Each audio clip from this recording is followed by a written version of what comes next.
Дэлхий дээрх хамгийн мундаг зүнж эсвэл далдыг харагч хэн бэ? Ванга эмгэн лав биш шүү.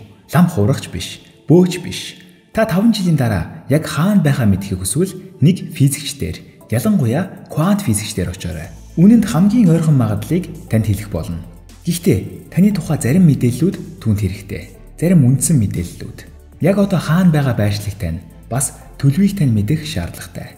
Мэдээж таны санхүүгийн байдал, сэтгэл зүйн байдал, боловсролын төвшин гэх мэт физикийн хувьд чухал биш мэдээллүүдийг яриаггүй байна. Таны квант төлөвийн тухай ярьж байна. Физикчид таны квант төлөвийн талаар мэдээллийг авч чадвал таныг хизээ хаана байхыг яг тахилж өгч чадна. Энд ямар нэгэн эд шид байхгүй. Энгийн хідэн томьёог ашиглаад л үүнийг хийж чадна. Гэхдээ үүнийг хийхийн тулд квант физикийн тодорхойгүй зарчим бидэнд саад болохгүй юу? Яагаад нөгөө ямар ч зүйл тодорхой биш. Магадлалуудын тэнгист хөвж явдаг гэсэн яасан бэ гэж та асууж магадгүй. Тийм ээ, харамсалтай тэр нөхцөл өөрчлөгдөөгүй. Гэхдээ классик физиктээр байдаг шиг квант физиктэр ч гэсэн тодорхой хэмжээний детерминизм бий. Аливаа бөөмийг бид яг хаана байгааг нь мэдэж чадахгүй байж болох ч нэг тийм магадлалын үүс дунд буюу яг аль хавцаа байж болохыг нь мэдэж чадна. Цаг хугацаа өнгөрөх тусам энэ магадлалын үүсийг ч гэсэн байрсан солигдно. Гэхдээ бид ахиад л яг аль хавцаа байхыг нь таамаглаж болно. Ерөнхийдөө бид физик бодит байдлын тухай ярьж байна. Нэг биетийн, нэг системийн, эсвэл бүр бүхэл ертөнцийн квант төлөвийг нь буюу бүх бөөмсийн тухайн цаг мөчтөх байршлыг нь, моментумыг нь, спинийг нь гих мэтчлэн ер нь бүх мэдээллийг нь гартаа оруулж чадвал бид зөвхөн ирээдүгч биш, өнгөрснийг ч бас мэдэж болно. Тийм ээ, бүгдийг нь мэдэж болно. Харин үүний тулд бидэнд тодорхой байдал хэрэгтэй. Өөрөөр хэлбэл мэдээлэл хэрэгтэй. Физикийн тулгуур суурь нь үүнд оршино. Мэдээлэл байхгүй бол бид юу ч мэдж чадахгүй. Тэгэхээр хамгийн чухал зүйл юу вэ? Мэдээлэл. Тийм ээ, мэдээлэл. Мэдээлэл хэмээх зүйл оргүй хоосноос үүсч бий болохгүй. Бас оршихуйн устж үгүй болохгүй. Мэдээлэл үргэлж оршиж байдаг. Оршсоорч байх болно. ертөнцийн дээрх бүхий л мэдээлэл хизээж алга болдоггүй, болохчгүй, боломж байхгүй. Хэрвээ алга болбол системд маш том аюул нүүлэх болно. Тэгээд физикийн ертөнц яг энэ сэдвтэй холбоотой маш том асуудал дээр гацчихсан байна. Хар нүх мэдээллийн парадокс.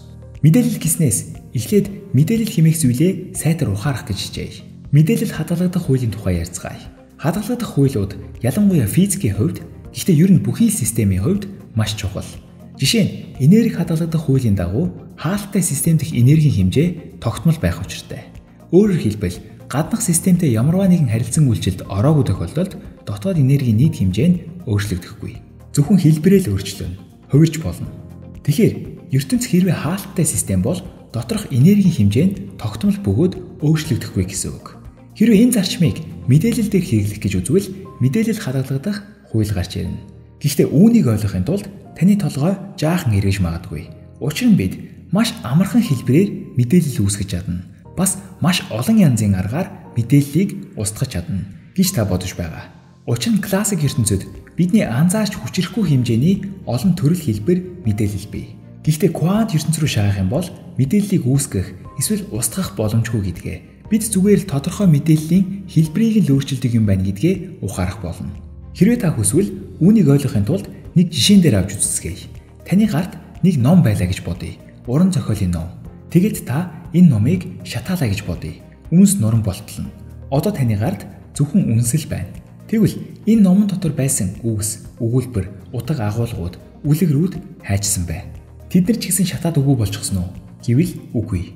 Номон доторх бүх мэдээлэл тэнд оршсоор байгаа. Үнсэн дотор байгаа.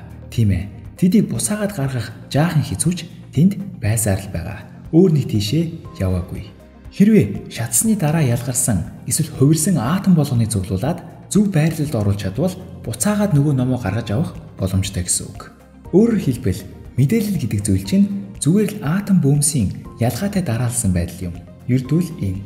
Өмнөх бичлэгүүдээр ярьсан материйн стандарт модель дэх игэл буюу тулгуур бөөмс чинь эдгээр мэдээллийн өгөгдлийг бүрдүүлдэг. Кваркууд болон электронуудыг тодорхой дараалалаар байрлуулбал чулууг бүтээж болно. Гэтэл бас л кваркууд болон электронуудыг буюу ижилхэн материалыг арай өөр дараалалаар байрлуулбал шууг бүтээх жишээ. Материал ижилхэн, гэхдээ мэдээлэл өөр. Чулуу болон шувуу. Тэгвэл мэдээлэл хар нүхтэй ямар холбоотой юм бэ? Бид хар нүхний тухай ярьсан. Хэрвээ би хар нүх рүү унавал юу тохиолдож болох тухай хальт ярьсан. Намайг холоос харж байгаа таны хувьд би үнэндээ хар нүх рүү унахгүй. Цаг хугацаа удаашрсаар үзэгдлийн хаяан дээр очоод гацах болно. Харин хар нүх рүү унаж буй миний нүдээр үлгэр арай өөр үргэлжлэх учраас үүнийг дараа ярив. Энд ярилцах гол сэдэв бол хар нүх рүү унаж буй биетийн мэдээлэлд юу тохиолддог вэ? Хэрвээ хар нүх хязгааргүй татах хүчтэй бол ер нь бол тийм гэдгийг нь бид мэднэ. Энд ямар нэгэн асуудал байхгүй. Хар ухаанаар бодвол хар нүх рүү унсан биет хар нүхний таталцлын төвд нь очоод зогсох ёстой. Гаднаас ажиглаж буй хүний нүдээр үзэгдлийн хаяан дээр нь очоод зогсох ёстой. Энд бас асуудал алга.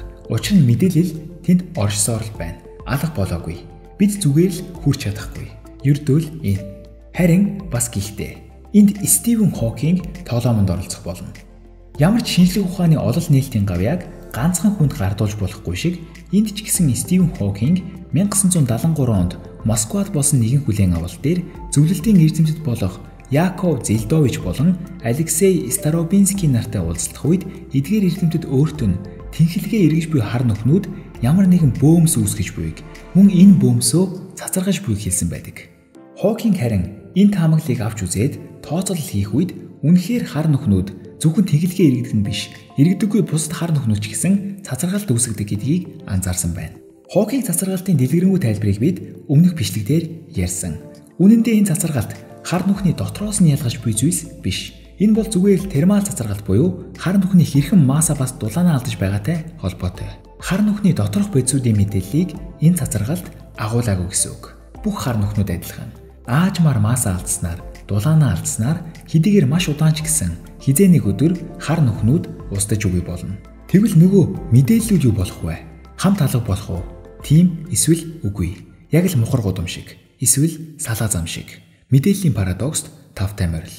Хар нүх ертөнцөөс авсан энерги цацаргалт хийгээд буцаан өгч байгаач залгисан тэр мэдээллүүдээ яаж байгаа вэ? Устгаж байгаа юу? Мэдээллийг устгах боломжгүй гэдэг. Тэгвэл хадгалсаар байгаа юу? Хадгалж байгаад өөрөө мөхөх үедээ буцаагаад бөөлжж гарах уу? Эсвэл өөр нэг тийшээгээ илгээгээд байгаа юм уу? Парадокс ийхүү үргэлжилсээр байгаа. Хэрвээ та парадокс гэж өмнө нь сонсож байгаагүй бол парадокс гэдэг бол хариулт нь олддоггүй асуулт юм. Үзэл бодлын зөрчилдөөн юм. Нэг асуултыг хэдэн янзаарч хариулж болно гэсэн үг. Энгийн нэгэн парадоксын жишээ гэвэл дахиа анхдагч уу, өндөг анхдагч уу? Хүн эдхийн тулд амьдрдаггүй, амьдрахын тулд иддэггүй гэх мэтчлэн. Гэхдээ эднэр бол зүгээр жишээ учраас үүний хариултыг нь сэтгэгдэл хэсэгт битгий бичээрэй. Харин хамаг амьтны тусын тулд хар нүх мэдээллийн парадоксны хариултыг юу гэж бодож байгаагаа бусадтайгаа хуваалцаарай. Мэдээж мэдээллийн парадокс нь маш том шинжлэх ухааны маргаан учраас хариулт нь бас тэр чинээгээр хэцүү. Гэхдээ бид бууж өгөөгүй. Янз бүрийн онолууд бас таамгууд бий. Хүсвэл хамгийн алдартай хідэн тайлбартай нь хамтдаа танилцъя. Тэгэд таны хувьд аль нь илүү утгатай санагдаж байгааг сэтгэгдэл хэсэгт мэтгэлцгээе. Тэгэхээр хар нүхний оршихуйг бид таамаглаад нэлээн удсан. Юун дээр үндэслэж? Мэдээж Эйнштейн харьцангуй ерөнхий онол дээр үндэслэж. Окторгүй хугацаанд дах мөрөөлтийн тухай бид ярьж байна. Энэ бол классик механик. Харин Хокинг цацрагалтыг тайлбарлахын тулд квант механикийг ашиглах шаардлагатай. Классик физикийн буурин дээр квант физикийн гэр барих гэдэл зүтгээд байна гэсэн үг. Гэтэл харьцангуй онол болон квант физик хоорондоо тийм ч сайн авцалдаггүй гэдгийг бид мэдэгтэйгээ болсон. Тэгэхээр Хокинг цацрагалтыг тайлбарлахын тулд бидний гарт байгаа ертөнцийг тайлбарлаж буй хамгийн шилдэг энэ хоёр хуулийг нэгтгэх хэрэгтэй байгаа юм. Шинжлэх ухааны ертөнцид энэ нь илүү том өөр парадоксуудыг төрүүлдэг. Ер нь бол хар нүхэн доторх мэдээлэл алга болж байна уу? Эсвэл алга болохгүй байна уу? Бидэнд ямар хамаатай юм гэхээс өмнө энэ асуудлыг авч үзэх хэрэгтэй. Жишээ нь хар нүхэн дотор юу байгаа нь хамаагүй. Юу залгиснаа буцааж өгөхгүй байгаа хэсэг нь чухал биш. Нэг өдөр үхээд бүх энерги Хокинг цацрагалтаар заслаа гэж бодъё. Тэгээд доторх мэдээллүүд нь бас алга болчихлоо. Энэ юу гэсэн үг вэ гэдгийг та мэдэх үү? Бидний өнөөдрийн хүртэл мэдэж байсан бүх хуйлуудыг мартах хэрэгтэй. Бүх зүйлийг ахаад шинээр ихнээс нь бичих шаардлагатай гэсэн үг. Мэдээлэл, энерги, хөдөлгөөн бүх зүйл шинээр бичигдэнэ. Түүхэндээ бид үүнийг хэд хэдэн удаа хийж байсан. Гэхдээ энэ хүртэл ирчгээд ахаад шинээр эхлэн гэдэг нэг талаасаа маш урам хугармаарч нөгөө талаасаа бас хэрэгтэй ч юм шиг. Магадгүй хүн төрлөختөн энэ нөхцөлд хэрэгцээт хөгжлийн өсрэлтийг хийж болох юм. Эсвэл хар нүхэн дэх мэдээлэл үнэндээ алга болдоггүй. Өөрөөр хэлбэл хар нүхнээс ялгаж буй энэ цацрагалтын дотор мэдээлэл ч гэсэн байгаа. Энэ тохиолдолд мэдээлэл хадгалагдах үйл зөрчигдөөгүй болно. Гэхдээ асуудал юунд вэ гэвэл 50 шахам жил туршигдаагүй математик үлдээгүй. Үүнийг шийдэж чадах тайлбарыг бид гаргаж чадаагүй.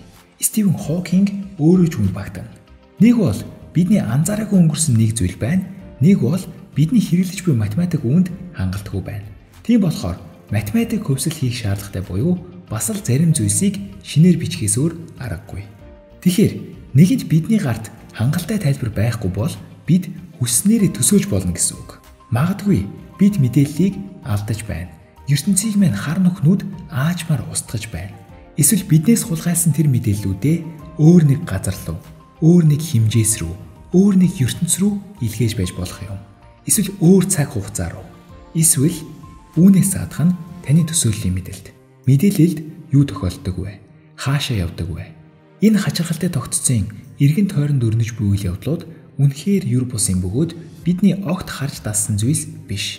Бид түүнийг судлах тусам өөр ямар шин зүйлс сурч мэдхийг хэн тааж мэдлээ. Магадгүй энэ явцын хүрээнд бидэнд цоошин математик, цоошин физик хэрэгтэй болохыг үгүйсэхгүй. Мэдээж үүний тулд бидэнд дараачийн Ньютонууд, дараачийн Эйнштейнууд, дараачийн Хокингууд маш хэрэгтэй. Тэдний нэг нь яагаад бидний дундаас гарч болохгүй гэж, тэр нэг нь яагаад чи байж болохгүй гэж